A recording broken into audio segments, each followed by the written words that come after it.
Maayos po kami nakikiusap sa kanila. Palabasin nila yung mga kasama nila sa loob. Aalis kami. Malinis tong kalsada, walang sagapal. Palabasin lang nila kasi kawawa yung mga kasama namin sa loob.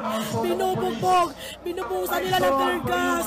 Yun lang naman eh. Sobra na ngang nangyayari dito sa Davao kasi nga nagkaroon ng people powers dahil na rin sa pang-aabuso ng mga pulis, lalong-lalo na ngayon na hinostage nga or kinulong nga ng mga pulis sa pangunguna ni General Torre ang mga member ng KOJC. Hindi nila pinapalabas yung mga member at doon lamang sa loob ng KOJC at bantay sarado nga ng mga pulis.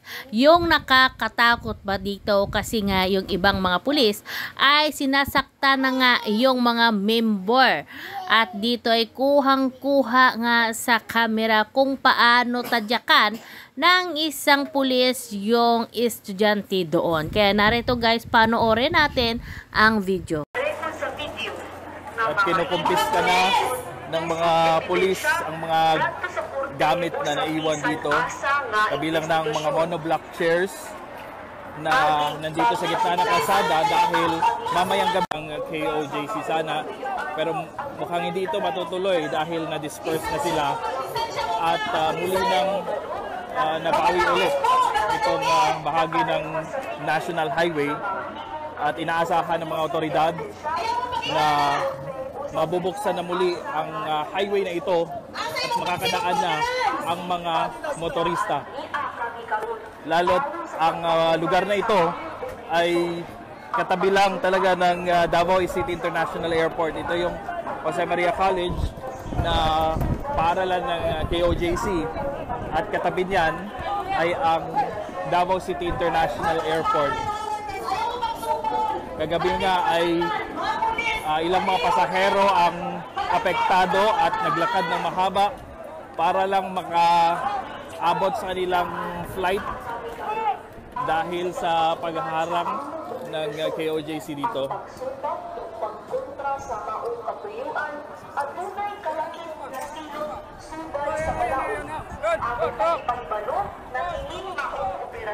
Yung ibang mga miyembro ng KOJC ay umiiyak.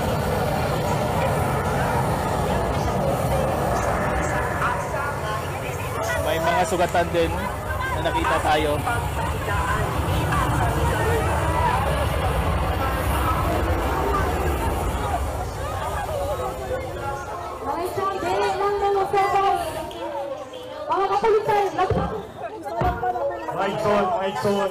Ano po sana ang panawagan niyo, ma'am? Maayos po kami nakikiusap sa kanila. Palabasin nila yung mga kasama nila sa loob. Aalis kami. Malinis tong kalsada, walang sagapal. Palabasin lang nila kasi kawawa yung mga kasama namin sa loob. Binubugbog, binubuhusan nila ng tear gas. Yun lang naman eh. Bakit hindi sila makalabas, sir? Hindi sila time out? Hindi sila palabasin. Kasi naka-lockdown po sila, sir eh. Kayo po, ma'am, saan kayo nananatili kayo? Diyan na po sa gilid, sir. 3 months na po kami dyan, sir. May mga kilala ka doon, kamag-anak? Pamilya ko po. Mama, papa, tsaka 3 kapatid ko, tsaka pamangkin ko po. Nasa loob. Sir, palihog lang. Wala naman pinanulak sa inyo. Ayun ang tulak din, sir. Yan yung ipinanawagan ng mga miyembro ng KOJC dahil may ilang mga miyembro daw kasi na nasa loob pa ng compound at hindi nakakalabas. Lagpas na mo sa mong property, palihog lang. Gusto mo kami i-disperse kayo sa dalan. Ayaw i-disperse kung gabaling mong property. Ngayon ay nasa labas na lamang sila ng kanilang bakuran na KOJC compound, nasa gilid ng highway, pero naka-human chain sila dahil ayaw nilang i-take over pa daw ng mga polis ang kanilang compound. Katong nasa waksis ng mga polis, sir, palihog lang, atras na mo dira, sir. Di na ninyo ng property, private property na na. Mga igsoon na mong polis na natira sa waksis, atras na mo, palihog. Sir, kamu diri, sir, palihog, atras na mo, sir, ay nyo patiyuki. Atras mo. Hindi na ninyo ni property. Paliog lang mga sir. Paliog lang. Paliog lang mga sir. Paliog lang mga igsoon ng pulis. Paminaw mo. Paminawa po ninyo. Ito, kita niyo po sa dulo, ayun oh. Ay, umakyat na, maraming umakyat sa ano. Ito po mga kababayan, ang ating mga kapulisan, ay kita po ninyo. Kita po ninyo yan mga kababayan. So ito yung mga pulis, at this time, may mga pumasok doon. Ito naman, naka-standby lang dito. Kita po ninyo sa kabila dito mga kababayan, naka-standby lang. Pero doon, may mga ano na doon oh. Ayan, dito lang tayo. Ayun, nagkakahagisan. Ano yan, ma'am? Tear gas yan? Hindi, upuan yan. Walang tear gas dyan. Ha? Ano yun? Ba't nagkakabugbugan? Sila, madadali dyan. Ba't nagkakabugbugan, dam? Ano yun? Ano yun, dam? Ano yun? Maganda yan. Darating yung AFP. Ang EFP. Asan ang EFP? Ay, EFP. AFP! MNLF! MNLF. Ano na? Wala kayong ano gagawin dyan. O ito, tingnan nyo mga kababayan natin. Nagkahagisan na doon, no? Tear gas na! Tear gas yan? Tear gas! Tear gas yan, dam? Oh. Tinirgas mga kababayan. Tinirgas oh. Penga ako ma'am. Penga ako. Tinirgas mga kababayan. Walang POJC! Tinirgas nila. Tinirgas po nila mga kababayan. Ayan, nagkakagulo na mga kababayan natin. Ayan, so at magmas tayo kasi nga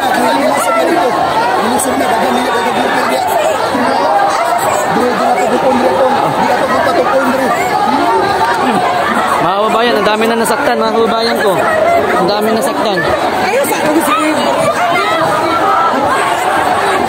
Ang dami nasaktan mga kababayan ko.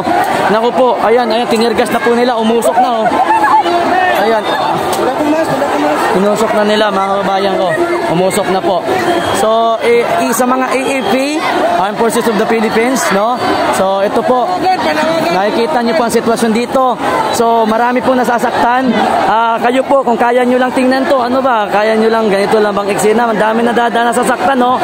So, basta kayo, nanonood kayo, mga sundalo, MNLF, no? Nanonood kayo ngayon.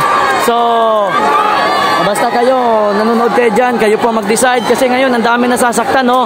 Kasi nga po, pumasok yung mga pulis, kaya nga po kayo nagkabugbugan, ang dami po nasaktan doon, nagkahagisan, yung mga upuan, yung mga kung ano-ano, mga tigigas na bagay, nagkahagisan na sa loob. Kaya nga po, tinergas po nila. Ayan, nakikita ninyo dito sa... Ito mga kababayan ko, kita po ninyo. Pumasok na yung mga pulis mga kababayan. Ayan po, ganyan po ninyo, libo-libo. At ito yung libo-libo, pumasok na, makikita po ninyo. Nandito yung mga pulis doon kasi tinirgas nila doon. Nandito mga kababayan, ang dami na po nasasaktan dito. And sa mga MNLF, sundalo. So kayo po, kung kaya nyo lang sakta, tingnan, ha? Nasaan? Para hindi sila man. Pero yan, sa tubig. Andiyan na si Baste! Ito mga kababayan, may dumating. Ito from City Government of Davao. Ito na po, dumating. Hindi ko alam ano yung sinong nakasakay dyan. So tingnan po natin. Ito po mga kababayan, inyo pong matatandaan, ito po ay from City Government of Davao po yan ang dumating ngayon mga kababayan. Dahil nga po ang dami na pong nasasaktan, ang dami pong, siguro yun doon, mga sugatan na rin kasi nga nagkasakitan doon. So ito, from Ayan na mga tao. Dam, ito, Davao to? Hindi. Ano yan? Harang yan doon. Hindi, kaya nga from Davao, sa kanila yan. Hindi, bago eh. Hindi atin yan. Ilanan muna, masirita na rin yung pulisan. Ano yan, Dam? Atin ba yan? Hindi. Hindi, mukhang sa din, sa kanila din, oh. Hindi Sa kanila yan. Ha? Hindi eh. Yan yung hinarang doon, kasama noon, O kaya nga, sa kanila yan. Hindi, sa KOGC to, ma'am. Ito, sa KOGC yan. Kasamaan ng mga kapulisan. Tinatawagan namin. Kaya nga, sa KOGC to eh. May puso, naninindigan sa tama at alam nyo, nandito kayo sa tama at katotohanan, nananawagan na kami. Pumasok na doon mga kababayan. Puntahan nyo kami dito sa KOJC, sa airport road, lahat ng military officers officers. Ayan. Alam namin na meron kayong puso at nananawagan na rin kayo. Sawang-sawa na rin kayo sa kasamaan. Magkaisa tayo ngayon. Sakdal na ang kasamaan ng mga pulis. Under kay Torre. Mga kababayan, sa mga sundalo, sa mga MNLF, kayo, kaya nyo lang ba tingnan yung ganitong sitwasyon? Kayo yung ano dito eh. Kailangan talaga dito. Kakampi ng sambayan ng Pilipino. Oh, ayan. Sana tayong lahat dito sa KOJC, ganito na ang kasamaan na ginawa nila dito. Kung titingnan po, Sir Rubes, titingnan po ninyo dito mga kababayan, tinergas nila yung loob. Dito mga kababayan. Ito mga eksena po dito mga kababayan. Ayan o. Nagkasakitan po kanina mga kababayan. Ito, nag-move sila. Naghahanap lang sila ng pagkakataon na lumuwag dito at mag-move po sila mga kababayan ko. Ayan po, ito. Ang dami na po dito ngayon eh. Ayan. So, mga walang hiya ang mga pulis, ang mga babae ang sinaktan nila. Sinaktan nila yung mga babae na ang mga kasamahan. Ganun nakasagad, demonyo na ang kalaban natin. Mga demonyo na talaga ang nasa Malacanang. Dito. Ang mga nasa Malacanang, demonyo na ang mga kapulisan, mga demonyo na. Sinaniba na sila ng masamang espiritu. Ang kalaban nila ng Pilipinas, demonyo na. Doon sa loob kasi nagkabatuhan doon. Kasi nga pumasok yung mga pulis. So, tapos na sila mag-read dyan eh. Mga kababayan ko. Mga military officers, mga generals at lahat may puso. Ganyan. Sa mga pulis, alam ko marami pa matitinag dyan eh. Kayo po, basta yan ang nakikita nyo dito. Sa lahat ng mga Muslim, lahat po. Ayan na.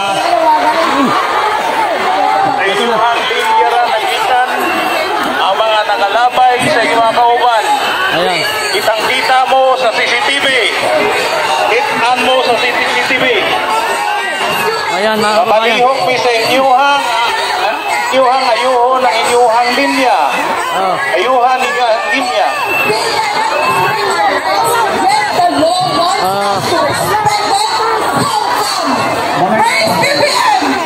Sa atong mga kauban sa Philippine National Police, hold. Guys, dito. Walay murihan sa atong mga anay. Walay murihan sa atong linya. Maximum tolerance ang atong ipatuman. Maximum tolerance ang atong ipatuman. Ano yung laser na yan, Dan? Laser. Maximum tolerance na. Itanra sa CCTV kung kinsa ang nakalabay sa ilang mga kauban sa irahan ng linya. Ang daming tao mga kababayan. Pamalihog mi na atong mga suunang na naariha na nagrali. Pamalihog mi na itan mo sa CCTV o itan kita ang mga nakalabay yung mga likuranan o mga buta. Pamalihog mi na inyong linya mo inyuha. Sa atong mga auban sa Philippine National Police, hold the line. Wala yung pagkakam. Maximum tolerance. Base sa atong police operational procedure. Wala yung muriya.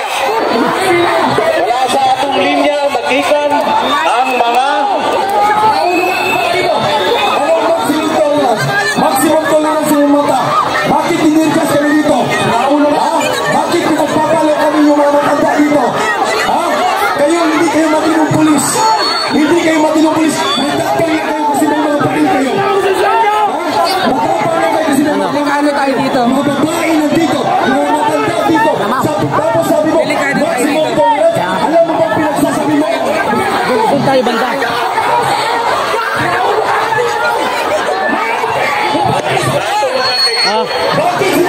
Dito kayo, dito lang. Dito kami. Bababa lang kami.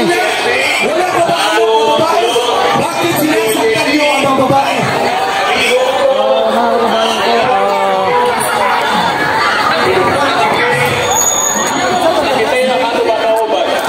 Mga kababayan ko, tinergas nila. Tinergas yan lang.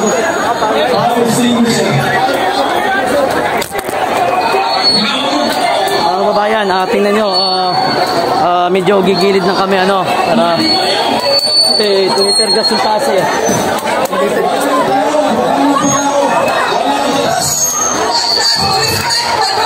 Tinitergas yun eh.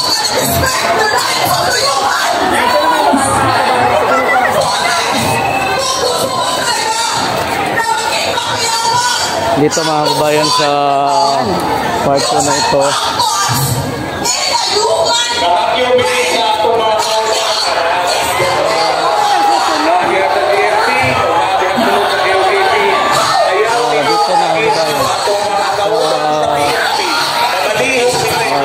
Dito mga kabayan ko maganda. Dito tayo banda sa gilid-gilid lang tayo muna. Ayan o. Ang dami na dito mga kabayan. Ayan, daming tao. Sa video bumaba lang kami kasi ito dito tayo para maipakita natin dito sa gilid natin. Dito makikita po ninyo. Dami dito. Dito mga kabayan, kita nyo po, ang dami na po ng tao dito.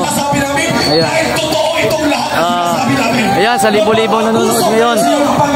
Doon, marami na rin tao doon eh. Kita po ninyo.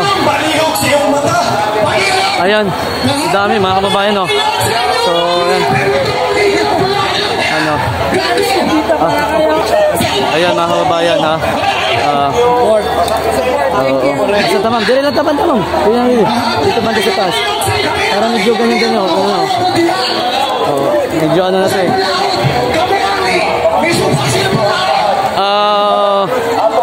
Ayan mga kababayan.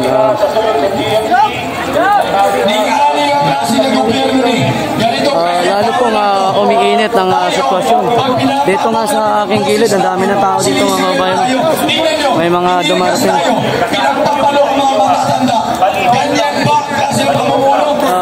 Ayan mga kababayan.